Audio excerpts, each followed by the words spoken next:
Pernahkah kamu merasa sangat menggebu-gebu saat mendengar sebuah khotbah, bernyanyi dengan air mata menetes, dan berjanji pada Tuhan bahwa kamu akan berubah total? Iya, kita semua pasti pernah berada di titik itu. Ada semangat yang luar biasa di awal, merasa seperti iman kita begitu besar hingga bisa memindahkan gunung. Tapi, anehnya, hanya dalam hitungan minggu atau bahkan hari, api itu perlahan-lahan padam. Kenapa banyak orang sangat bersemangat di awal perjalanan spiritual mereka, tapi justru berhenti dan menyerah di tengah jalan? Kita kembali lagi pada kebiasaan lama, jatuh pada dosa yang sama, dan terjebak dalam rutinitas ibadah yang terasa kosong. Apakah Tuhan yang menjauh, atau kita yang salah mengambil langkah sejak awal? Mari kita renungkan hal ini dalam-dalam. Tuhan Yesus sendiri sudah memperingatkan kita tentang fenomena ini ribuan tahun yang lalu, melalui sebuah perumpamaan yang sangat akurat dan relevan hingga detik ini. Dalam kitab Matius pasal 13 ayat 20 hingga 21, Yesus menceritakan tentang benih yang ditaburkan di tanah yang berbatu-batu. Yesus berkata, "Benih yang ditaburkan di tanah yang berbatu-batu ialah orang yang mendengar firman itu dan segera menerimanya dengan gembira." Coba perhatikan baik-baik frasa menerimanya dengan gembira. Ini adalah gambaran jelas dari euforia spiritual kita di masa-masa awal.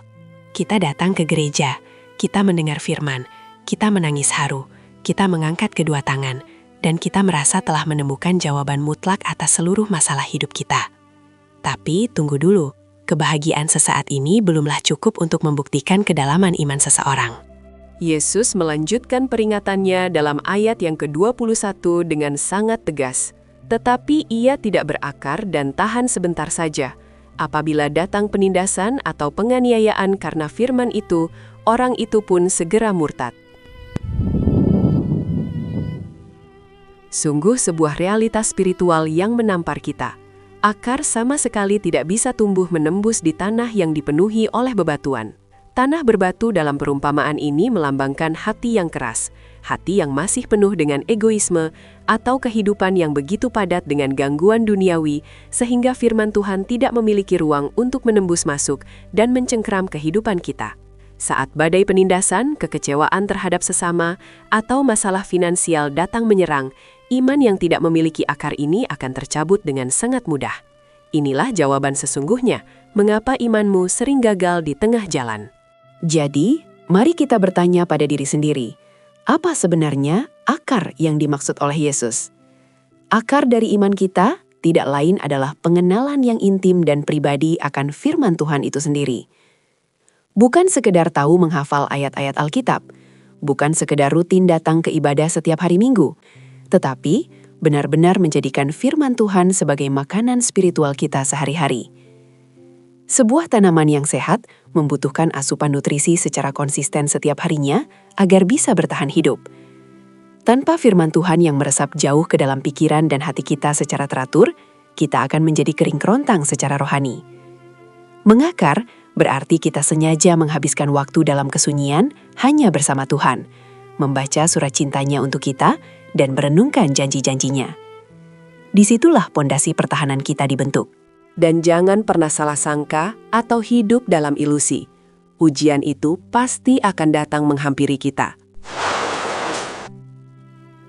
Perhatikan bahwa Yesus tidak berkata, "Jika datang penindasan," tetapi Dia dengan jelas berkata, "Apabila datang penindasan." Itu adalah sebuah kepastian yang tidak bisa dihindari oleh siapapun. Ujian bukanlah tanda bahwa Tuhan membencimu atau meninggalkanmu. Sebaliknya, ujian adalah proses ilahi untuk membuktikan seberapa kuat akar imanmu telah tumbuh ke dalam. Mungkin ujianmu esok hari berupa teman dekat yang mengkhianati, usaha yang tiba-tiba bangkrut, sakit penyakit menahun yang tak kunjung sembuh, atau sekedar doa panjang yang seolah-olah dibiarkan tak terjawab oleh Tuhan. Saat ujian itu menghantam hidupmu tanpa ampun, apakah kamu akan tetap berdiri teguh memuji namanya? Atau kamu akan mengeluh putus asa dan kembali ke titik nol? Lalu, pertanyaan terbesarnya adalah, bagaimana kita bisa membangun akar yang kuat mulai hari ini agar kita tidak lagi selalu gagal di tengah jalan? Langkah pertama yang paling krusial adalah jangan hanya puas menjadi sekadar pendengar firman. Rasul Yakobus juga dengan keras mengingatkan kita bahwa mendengar tanpa melakukan adalah sebuah bentuk penipuan terhadap diri sendiri.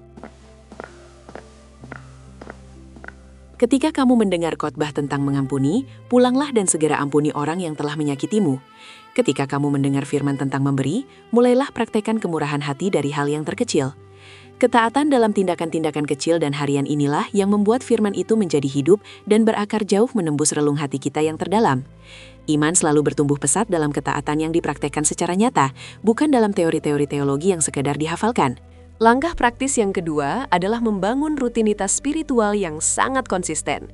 Jika kamu selama ini merasa sangat sulit untuk disiplin membaca firman, mulailah dengan satu langkah sederhana yang mengubah segalanya.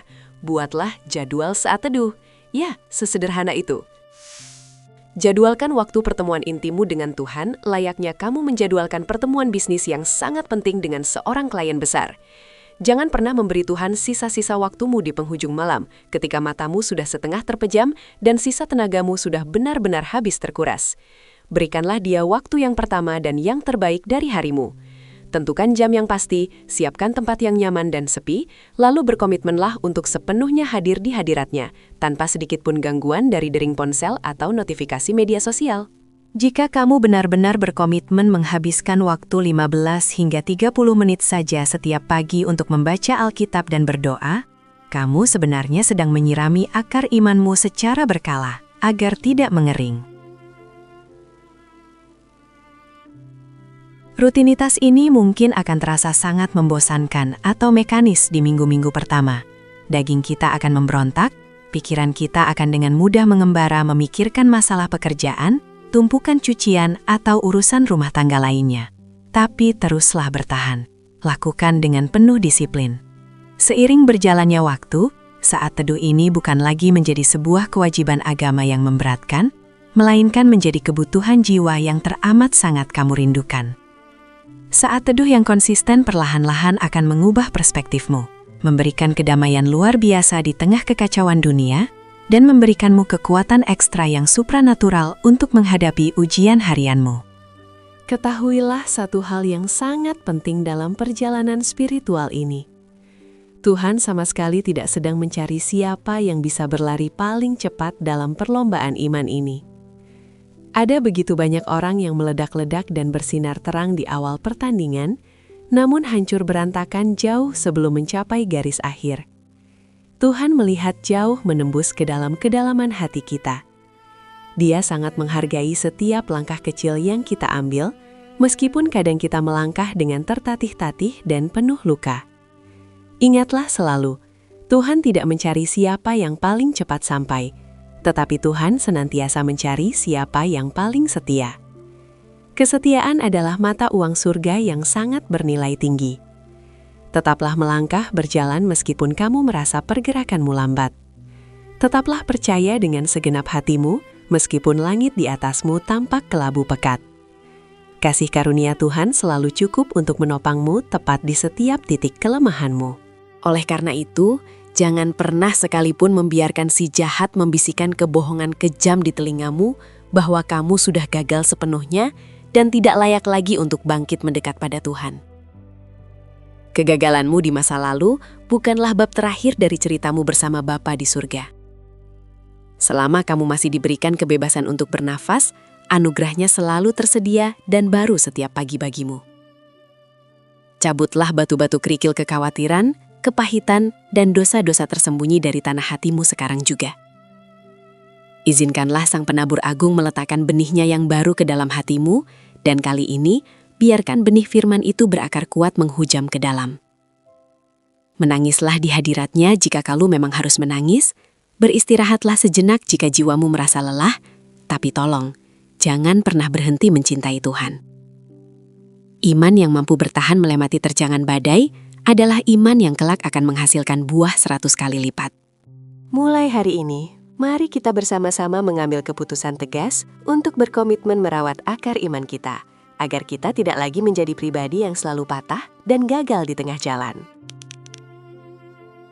Jangan lupa untuk subscribe channel ini dan nyalakan lonceng notifikasinya, agar kita bisa terus saling mendukung dan bertumbuh bersama dalam kebenaran firman Tuhan.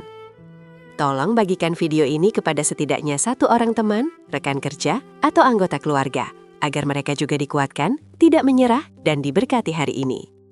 Besok, persiapkan hatimu dan pikiranmu, karena kita akan masuk ke pembahasan selanjutnya dan membedah secara mendalam tentang tahapan krusial ujian iman. Mengapa Tuhan Yang Maha Kasih mengizinkan iman kita melewati tungku perapian yang menyakitkan? Temukan jawabannya besok. Sampai jumpa di video selanjutnya. Tetaplah kuat, dan Tuhan Yesus memberkati kehidupanmu berlimpah-limpah.